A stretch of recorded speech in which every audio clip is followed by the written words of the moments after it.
In most cases, the reader is either given a list of options to choose from, or a quiz to determine which team would be right for them.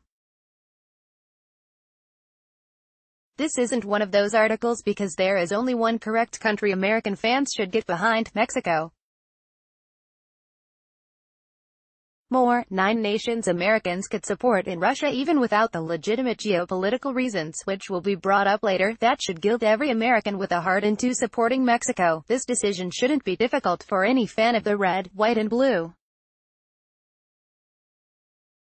This goes beyond the cliché of "we're not so different after all." It focuses on the reality that Mexico, more than any other team competing in the World Cup, is the ideal archetype of what most appeals to Americans about soccer. Team philosophy and makeup: Mexico is set up to play with an attack-heavy mindset that is sure to satisfy American fans' hunger for goals. As retired Canadian midfielder Dwayne De Rosario told Sporting News, "El Tri is real.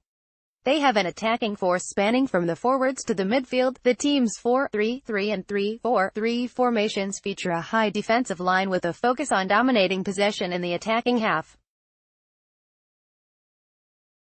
Unsurprisingly, a majority of the players manager Juan Carlos Osorio fields require an offensive-minded playing style to succeed.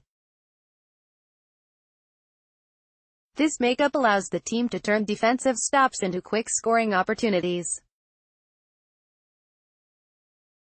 Whether it's through Carlos Vela, above 22-year-old Irving "Chucky" Lozano, or Mexico's all-time leading scorer Javier "Chicharito" Hernandez, there's certainly no shortage of offensive threats. Lozano, 19 goals in 34 appearances at PSV Eindhoven, and Vela, 7 goals in 12 appearances at LAFC, have additional motivation to break out in Russia as neither player was in the 2014 World Cup squad. Another aspect of the team in line with American soccer values: Mexico employs a goalkeeper best known for notable moments on the international stage, for better and for worse, in lieu of a competent defense. Guillermo Ochoa had the game of his life in the 2014 World Cup, where he earned a clean sheet against Brazil in a 0-0 draw and quickly became an internet sensation. He also once allowed 7 goals against Chile, but what is life without balance? The intangible attractions: if the team makeup doesn't grab your attention, then consider the underdog story that Mexico brings to this tournament. Mexico, Germany and Brazil are the only countries to have made every World Cup knockout stage since 1994, but only Mexico has failed to win FIFA's Golden Trophy. During that span, Mexico has not made it past the round of 16. Their losses include a 2-0 defeat to the U.S. in 2002, an extra-time failure to Argentina in 2006, and the infamous no-era penal debacle against the Netherlands in 2014. The team's luck borders on the level of the pre-2017-18 Washington Capitals. This year, El Tri will likely finish second in their World Cup group and face the likely winners of Group E, Brazil, in the knockout stages. If Mexico pulls off that upset, and the other rounds go chalk, its road to a World Cup title will include Belgium, France and one of Argentina, Germany or Spain. A win at any stage would be a historic victory not just for the team, but for the tournament, too.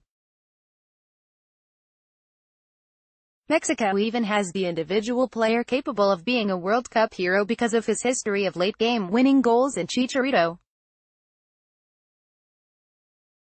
The Kersey Beginner's Guide to World Cup 2018. It could also be argued that Mexico's appeal comes from the fact that it's done more for America than the home team has. El Tri regularly smashes the U.S. men's national team in ratings. In late March, for example, Mexico vs. Croatia attracted 2 million viewers on Univision Deportes Anónimos, while U.S. vs. Paraguay logged 588,000, according to The Washington Post. Since 2008, Mexico has played over 4 times the number of friendlies in the U.S. than at home, 62-15, and have been able to sell out entire football stadiums in the process, a sign of the country's fan base that de Rosario had high praise for. I think they have an amazing 12th man, and that's something I've always admired about Mexico and the Mexican community, he said. It's more than just a game, it's a life, a culture, a community. Compromise and moral debt. Of course, even with all of this information, the decision to root for Mexico and Russia isn't 100% on American soccer fans. It might be difficult for some fans to cheer for their neighbors down south considering how Mexico tends to treat the U.S. team and its fans when a match is played at Estadio Azteca. De Rosario talked about experiences where Mexican fans repeatedly called his room and shined bright lights through his window throughout the night before a match. But Mexican soccer legend Luis Hernandez has a suggestion for how to deal with that roadblock. Mexican fans are overly hard to U.S. players when they travel to Mexico to play. Luis Hernandez told Sporting News. It's logical, it's a huge rivalry. How do we convince them to think differently and support Mexico? Well, we must do a better job explaining that soccer is a peaceful game that knows no borders. Soccer is friendship, soccer is passion, and that passion must be translated into love. That love that U.S. fans have for their team is equal to our love for our Mexican team.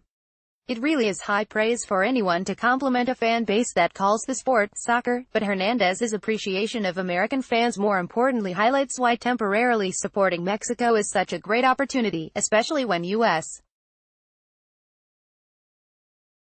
men's soccer is contextualized within the country's other athletic achievements.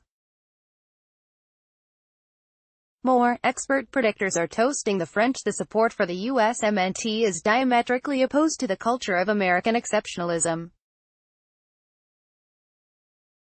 Despite not being the best in the world, or even really that good at it, soccer has continued to grow in the U.S. And the red, white and blue are represented proudly wherever the men's team goes. It is a sign of some maturity and true distinction from the oafish fans who only root for America in international competitions it always wins, i.e. swimming and basketball. But why not put the energy behind a team that is entertaining, story-driven and, most importantly, can win? The final bit falls on some moral responsibility. Remember how I mentioned the legitimate geopolitical reasons would come up later? We can pretend that soccer transcends conflicts and borders, as Luis Hernandez suggests, but the reality is those issues will persist during and after the game. From using the notion of manifest destiny to stealing half of Mexico's land with the Treaty of Guadalupe Hidalgo, to then presidential candidate Donald Trump painting a caricature of Mexican immigrants as drug-carrying rapists who are entering the country to commit crimes, Americans kind of owe it Mexicans to show some kind of support to the country. Will it magically solve the frayed relationship between the U.S. and Mexico? Of course not. But supporting the neighbors to the south is certainly a cultural step in the right direction. Luis Hernandez and Dwayne de Rosario spoke to Sporting News on behalf of Estrella Jalisco, the official sponsor of the Mexican national team.